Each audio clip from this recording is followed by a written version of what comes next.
Capítulo 22. El amor hace real el servicio.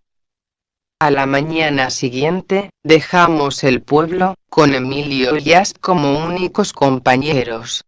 Nuestro objetivo era llegar al pueblo que habíamos decidido que fuera nuestro cuartel de invierno.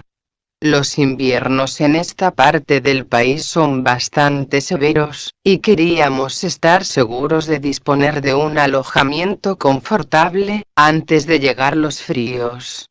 En esto, como muchas otras cosas, nuestros miedos no tenían fundamento, porque cuando llegamos encontramos alojamientos confortables, preparados para nosotros. Nuestro sendero desde el pueblo de Emilio atravesaba la meseta, después subía a lo largo de un serpenteante barranco hasta la división donde estaba situado el segundo pueblo fortificado, que guardaba la meseta que habíamos cruzado.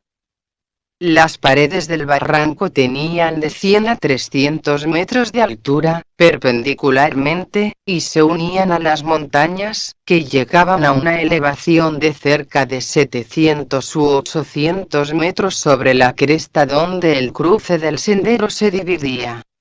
En la cumbre del puerto había dos grandes rebordes rocosos que, separados unos 200 metros, dominaban y encuadraban un espacio plano de alrededor de 1 hectárea. Lo habían rodeado de una muralla que tenía una docena de metros de altura, 20 metros de espesor en la base, y 10 en la cima. Esta muralla constituía una barrera poderosa. Se había construido de tal forma que su cresta formaba un camino desde donde se podían hacer rodar gigantescos bloques de roca, que podían hacer caer al exterior sobre un terreno en pendiente, con un fuerte declive, sobre el que continuaba el sendero del otro costado del puerto. Habían puesto puntos de caída cada 30 metros, con la inclinación suficiente para que los bloques cayeran al exterior sin riesgo de golpear la base de la muralla. Cuando eran golpeados caían primero sobre la pendiente, después rodaban sobre el declive y seguían el barranco por lo menos 6 kilómetros antes de pararse, a no ser que estallasen por lo violento del impacto. El conjunto formaba un poderoso sistema defensivo, ya que el barranco no tenía en ninguna parte más de 20 metros de ancho en los 6 kilómetros y su pendiente era suficiente para acelerar los bloques de piedra. De una parte a la otra del barranco había todavía plataformas unidas por senderos a los extremos de la muralla. De esas plataformas se podían hacer caer bloques de roca al barranco. Había un número de rocas de 4 metros aproximadamente de diámetro, situadas a lo largo del barranco, listas para una emergencia. Se nos informó que no había sido necesario servirse de ellas nunca.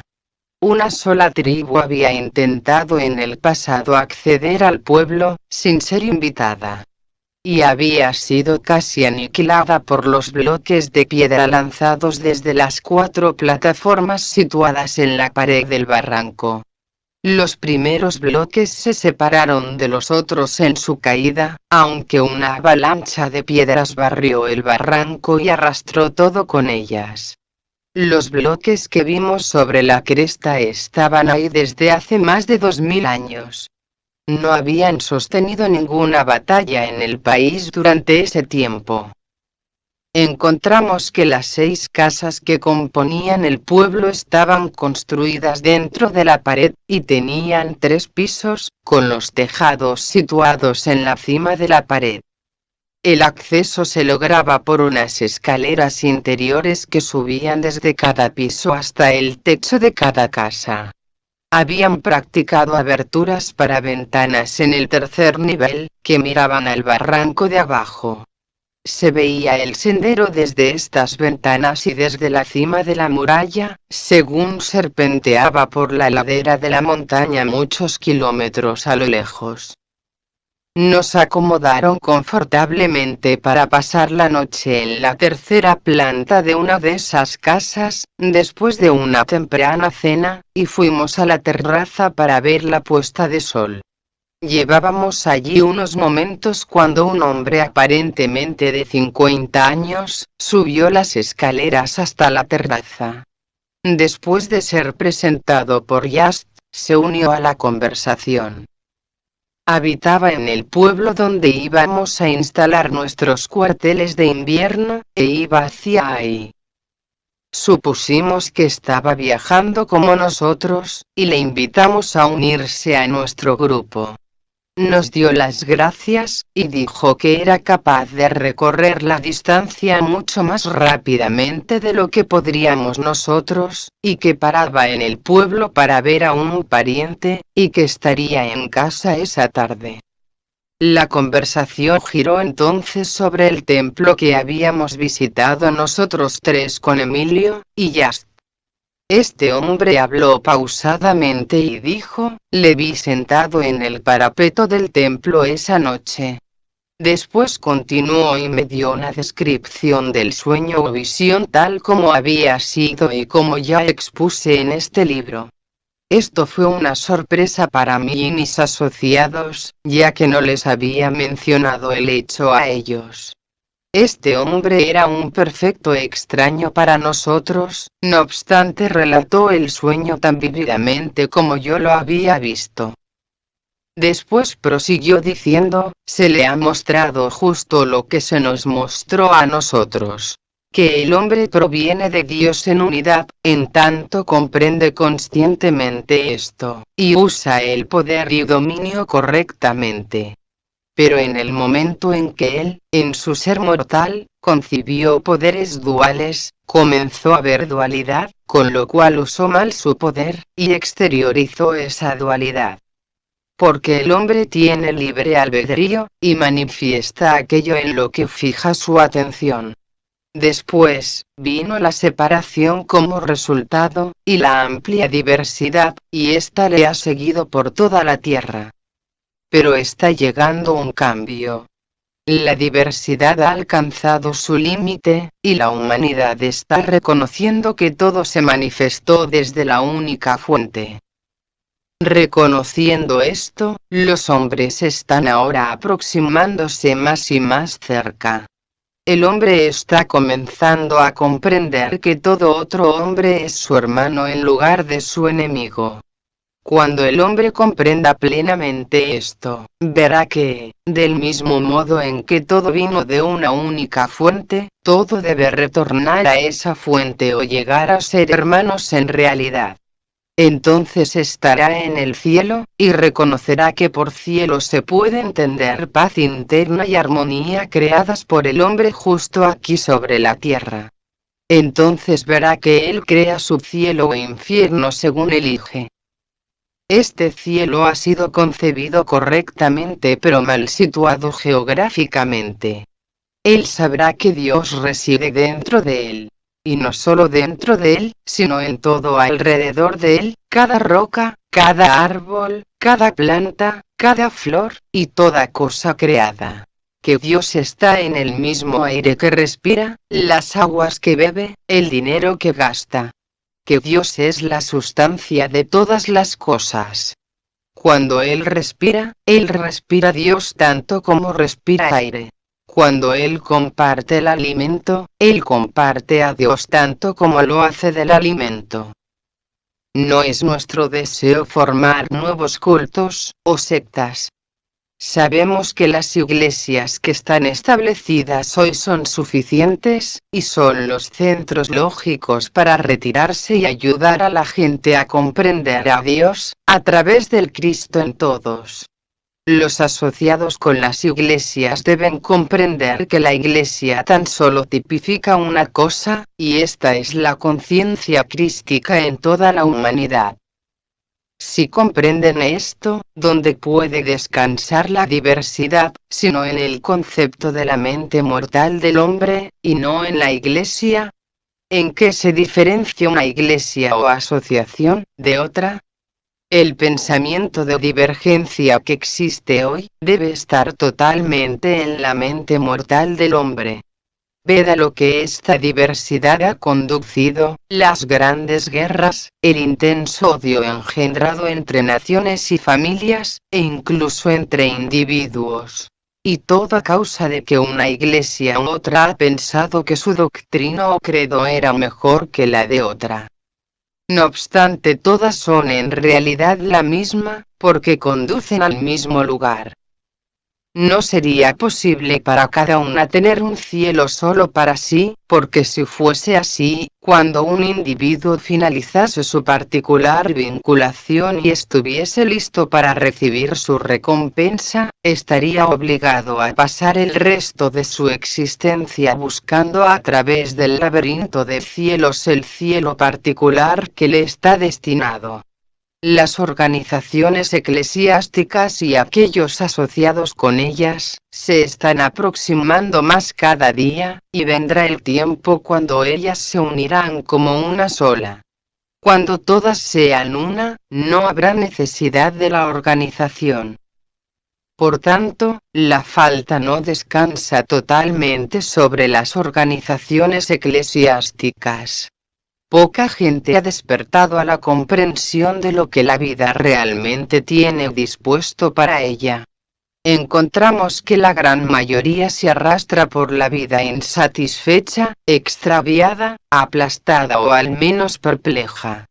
Es necesario que cada alma aprenda a expresar la vida, a asirla, a irradiar a partir de su propio centro vital para exteriorizar, en vistas a un fin definido y por una acción precisa, los dones que Dios le ha conferido. Cada uno debe expandir su propia vida. No es posible vivir en lugar de otro. Nadie puede expresar su vida por vosotros, y nadie puede decir cómo debéis expresar la vuestra. Lo mismo que el Padre tiene la vida en sí mismo, le ha dado al Hijo tener vida en sí mismo.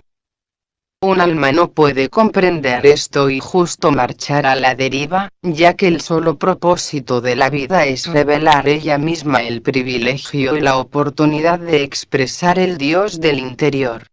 Ese hombre es y será la imagen y semejanza divina de él mismo, que es el propósito de Dios para el hombre. Expresar eso que Dios ha concebido para él, debería ser el gran propósito de la vida. Cuando Jesús estuvo en la cima de la montaña y sus discípulos llegaron junto a él, notad las palabras de sabiduría que les dijo. Su conciencia fue despertada a esta comprensión, y él llegó a establecerse en esta alta resolución, de que el hombre puede desarrollar plenamente el poder, solamente cuando tiene un verdadero ideal, un verdadero propósito en la vida. Una semilla puede comenzar a crecer solamente cuando está firmemente introducida en la tierra. El poder de Dios en el interior puede manifestar un verdadero deseo, solamente cuando está firmemente fijo en el alma del hombre. Debemos todos saber, como hizo Jesús, que el primer impulso espiritual hacia la exteriorización, es el deseo definitivo de expresarse. Jesús dijo, benditos los pobres de espíritu, comprendiendo que cada limitación en la vida que puede crear un deseo en el individuo para superar esa limitación y liberarse de ella, es buena. Él comprendió que la necesidad es la profecía del cumplimiento o realización. Él vio a cada necesidad como un suelo preparado para una semilla. Si la semilla fuese plantada, y después se dejase crecer y manifestarse, llenaría la necesidad. Necesidad o deseo, en el desarrollo de la vida, se malentiende. Algunos grandes instructores han enseñado que era necesario arrancar del corazón ese deseo. Pero Jesús dijo, desgraciados vosotros, que estáis saciados. Si vosotros estáis satisfechos, os volvéis estacionarios. Para contactar la vida plenamente, debemos buscar cada momento expresar plenamente la vida. El deseo de esto presiona hacia ello.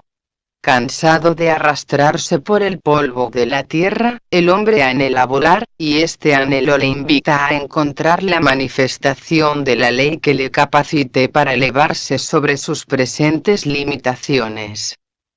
Encontrándola, es capaz de ir a donde desea, sin idea del tiempo o la distancia. Se ha dicho que el hombre propone y Dios dispone.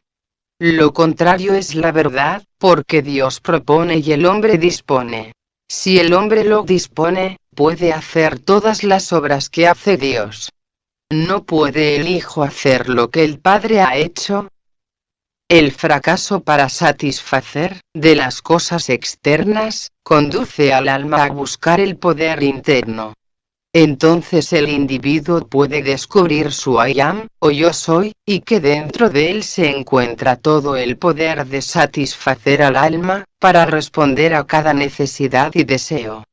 Este conocimiento puede tardar en llegar hasta que el individuo es llevado por los zarandeos del mundo a buscar su plano interno de paz y calma. Cuando él sabe que I am es el cumplimiento de su deseo, el deseo se realiza. Buscar en el exterior del ser divino la realización de este deseo es tonto. Para desarrollarse, el ser debe hacer el desarrollo. Entonces el conocimiento del I am aporta una comprensión y un despertar increíbles. Muestra que en el interior de sí se encuentra el poder, la sustancia y la inteligencia de la cual toman forma todas las formas. Y desde que uno es capaz de formular inteligentemente un deseo justo, y precisar la idea correspondiente, el poder, la inteligencia y la sustancia del espíritu fluyen necesariamente para realizarlo. ¿No son estos los tesoros en los cielos que no hemos sido capaces de ver? Aquí en lo informe yacen ilimitadas riquezas ocultas dentro de nosotros mismos. Cuán claro resulta esto para quien ha encontrado la perla de gran precio.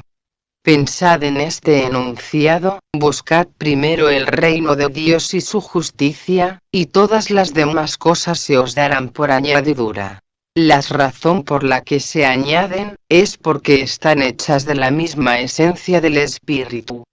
La conciencia debe primero encontrar el espíritu, antes de que pueda formar la cosa deseada.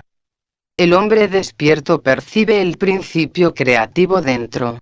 Después lo visualiza, y su realización es la oportunidad de su vida.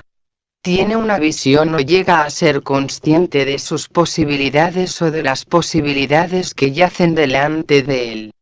Con el conocimiento de que el poder creativo yace en el interior, retoma los deseos de su corazón, que llegan a ser un ideal o molde que atrae poder y abundancia, para llenar el molde. Yo veo, es la concepción del alma, es la tierra prometida, el sueño convertido en realidad, hacia el cual puede mirar con fe. Aunque puede no ser conscientemente poseído aún, debe manifestarse en la forma visible cuando cumplimenta la ley. Puede ser necesario encontrarse con un desierto de experiencias a superar. Esto hace al alma digna de expiación. Comprendiendo la visión como una tierra de promisión, como un ideal que debe llegar a ser real, no ve más que el bien, los objetos de su deseo. Aquí no debe haber duda, titubeos ni fluctuaciones, porque esto sería fatal. Uno debe ser fiel a la visión y seguir. Esta visión es típica y tan necesaria como los planos y especificaciones de un edificio. Uno debe ser tan fiel a su visión como el constructor lo es a los planos y especificaciones del arquitecto. Todo lo demás, excepto la fidelidad, debe ser eliminado. Todas las grandes almas son fieles a su visión, una idea semilla plantada en el alma, que después dejan expandirse y manifestarse. Estas almas nunca permiten que la incredulidad de otros les influencien. están dispuestos a sacrificarse por su visión, son fieles a ella, creen en ella, y ella es para ellos como la creen. Jesús permaneció fiel y apegado a su visión. Él se adhirió a su plan, incluso cuando aquellos más próximos y más queridos eran incrédulos e infieles. Y fue hecho según su fe, y así es para todos. Cuando el individuo parte para la tierra prometida, debe renunciar a la tierra de las tinieblas y olvidarla. Debe abandonar la oscuridad y partir hacia la luz. Es imposible ir y permanecer al mismo tiempo. Debe renunciarse a lo viejo y adherirse a lo nuevo. Debe olvidar las cosas que no desea recordar, y recordar solamente las cosas que desea retener. Una cosa es tan esencial como la otra. Solo debe recordarse la visión si se desea su cumplimiento. La debe recordar sosteniendo en la mente la visión de lo que desea reproducir. Debe olvidar o rehusar recordar la cosa que no desea reproducir. Cada idea, pensamiento, palabra o acto, debe ser fiel a la visión con objeto de poder manifestarla. Esto es verdadera concentración, la concentración de la devoción, el centrado de las fuerzas sobre lo esencial. Esto es amar el ideal. Solamente a través del amor se puede dar expresión a un ideal. El amor hace que el ideal llegue a ser real. Si falla al principio, debe ser determinado y seguir. Este es el ejercicio de la voluntad, el grito de la autoconfianza, la expresión de fe dirigiendo el poder hacia el ideal. Este ideal no podría obtenerse nunca sin esta consciente dirección de poder, este ejercicio de la voluntad. Y todavía sería fatal para el ideal si la voluntad, también, no fuera ideal.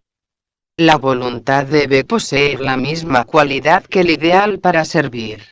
Si la voluntad no posee el deseo de servir, el poder que la voluntad desea dirigir no puede ser liberado desde el alma. La voluntad de ser servido, en lugar de servir, provoca el retorno de la corriente vital contra el ser. La voluntad de servir mantiene el aflujo de la corriente vital a través del ser, y conserva la irradiación en el ser. Servir da propósito a la visión. Libera amor en la vida. ¿Cómo puede ser expresado el amor a no ser que fluya a través de quien expresa vida? Si fluye a través de la conciencia, el entero organismo responde y hace vibrar cada célula con el amor que expresa. Entonces el cuerpo se armoniza, el alma se hace radiante, la mente se ilumina, el pensamiento se vuelve fino, brillante, vivo y definitivo, la palabra se hace positiva, verdadera, constructiva. La carne se renueva, purifica y vivifica. Los asuntos se arreglan y todas las cosas toman su aspecto verdadero. El I am, o yo soy, se expresa por el mí. Y no le es permitido al mí, suprimir al I am, o yo soy. Si el cuerpo no obedece al espíritu, ¿cómo podría expresar al espíritu? La mente consciente debe desear y buscar al espíritu a fin de conocer el poder del espíritu. De esta manera el hombre aprende que el espíritu es el cumplimiento de la necesidad. El espíritu recibe su expresión suprema cuando uno le permite dar satisfacción a las necesidades de otros. Las puertas que retienen las reservas del espíritu se abren cuando uno deja a éste pasar hacia los otros. Es la voluntad de servir, la que nos abre a todas las reservas ilimitadas de Dios, y provoca la expansión del alma. El alma ha regresado a la casa del Padre tan pronto como ha sentido la voluntad de servir. El pródigo que sirve, se vuelve el hijo mimado, o festejado. El mercenario que se nutre de los restos, deviene príncipe de una casa real, la casa de sus propias posibilidades. Conoce el amor de Dios, comprende el don de su Padre y el efecto de su buen uso. Nadie puede recibir ese don, solo un hijo.